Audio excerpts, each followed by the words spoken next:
lahat ng yun is my choice. I mean, those cheating that I did, I wouldn't say it's an accident. I choose to do it. Now let us discuss about Lars Pacheco's breakup with her longtime boyfriend, and this is one of the most common reason why happy people cheat. Well, this is your lifestyle coach Mark, and welcome to another Life Talk. Let's do this.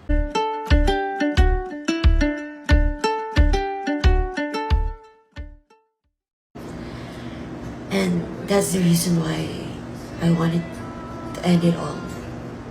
Like, I couldn't stand to be with Clyde, knowing that, you know,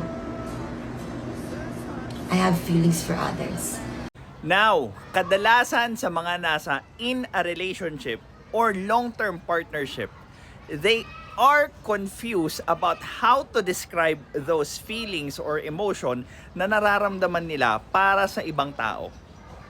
Because it has a resemblance doon sa kung paano nila nararamdaman yon sa partner nila, and then all of a sudden mararamdaman nila yon sa ibang tao. It's like I'm excited to see them. I'm happy when I'm with them. It's like life is full of colors when I'm with them. Magaan yung pakiramdam ko. I'm excited to see him. Iniisip ko kagad yung mga panahon na makakasama ko siya ulit. Everything feels different pagkasama ko siya.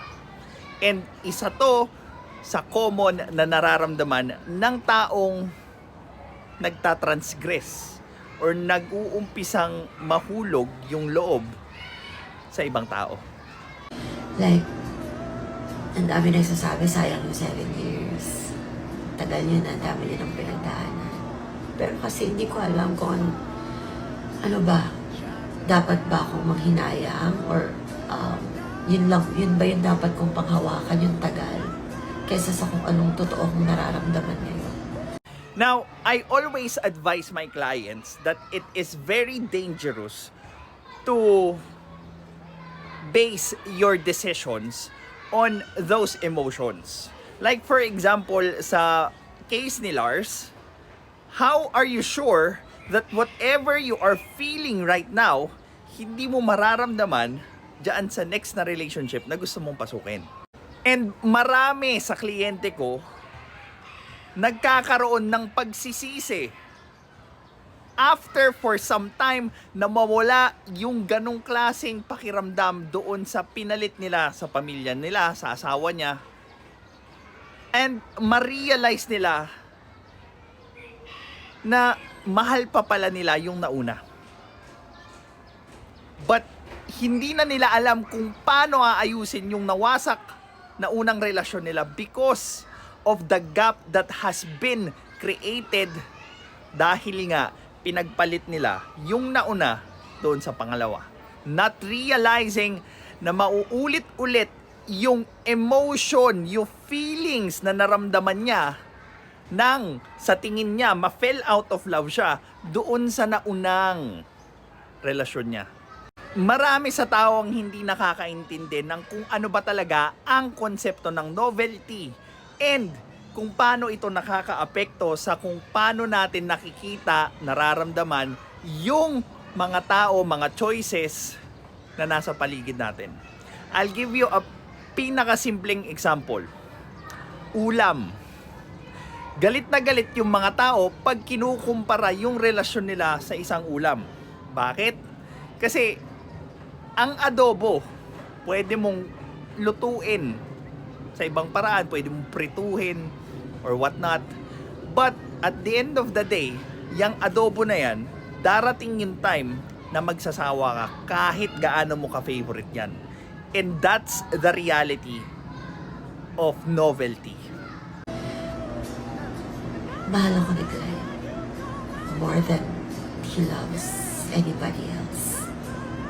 Yung love na meron siya para sa akin, hindi ko alam kung may makakapagpabigay pa sa akin. Pero hindi ko na kasi kayang suklian yung love na yun na handa niyang ibigay para sa akin. Ayoko nang maging unfair sa kanya. I tried to say everything to my sister. And she was asking me, mahal mo pa ba? Hindi ko alam kung ano sasabihin ko kasi ba't ko mararamdaman to sa iba kung meron pa. Kaya I just decided to end it.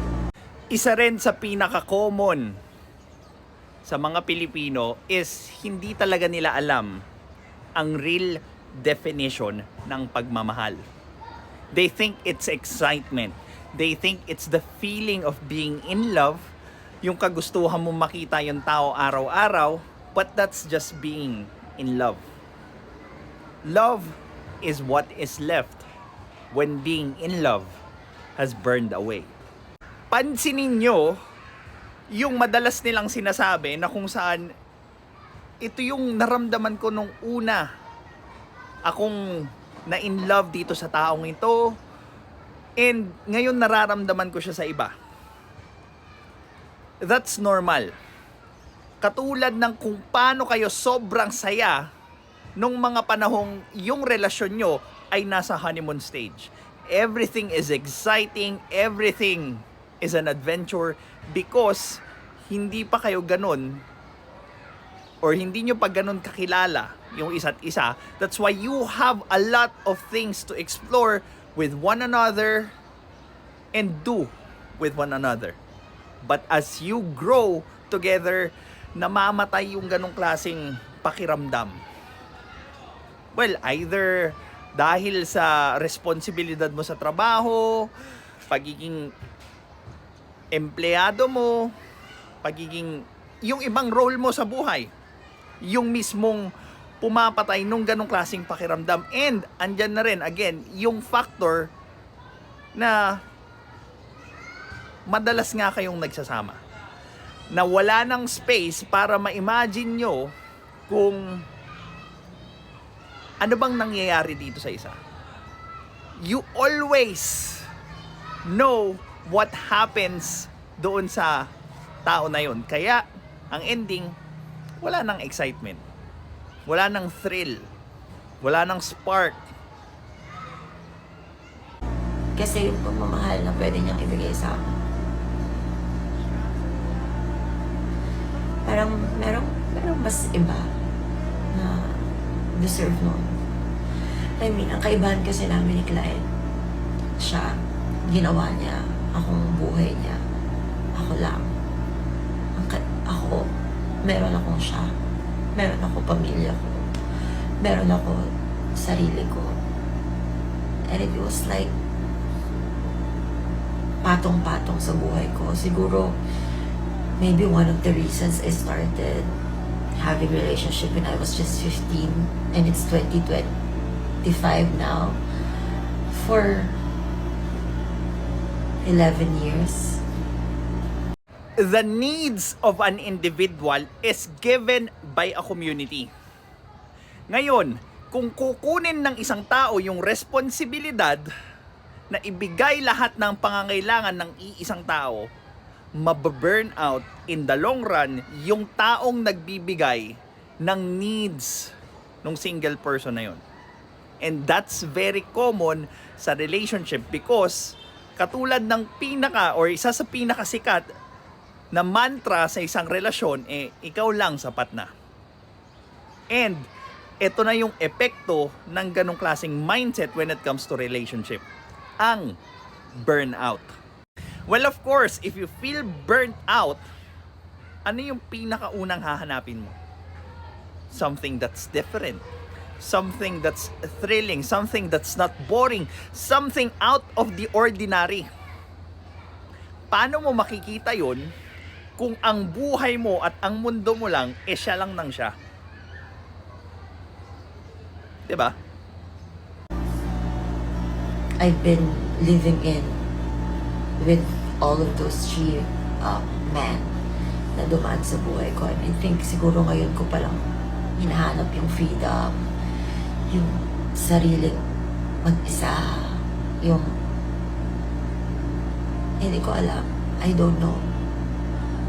a lot were asking me bakit, ano nangyari. Hindi ko alam. Yes, because when cheating happens, ang pinaka-common perspective dyan, may pagkukulang yung isa. Never nilang naisip na hindi naman talaga kulang yung partner nila, but may hinahanap sila doon sa mga sarili nila na hindi nila nagawa dahil nga sa may partner sila.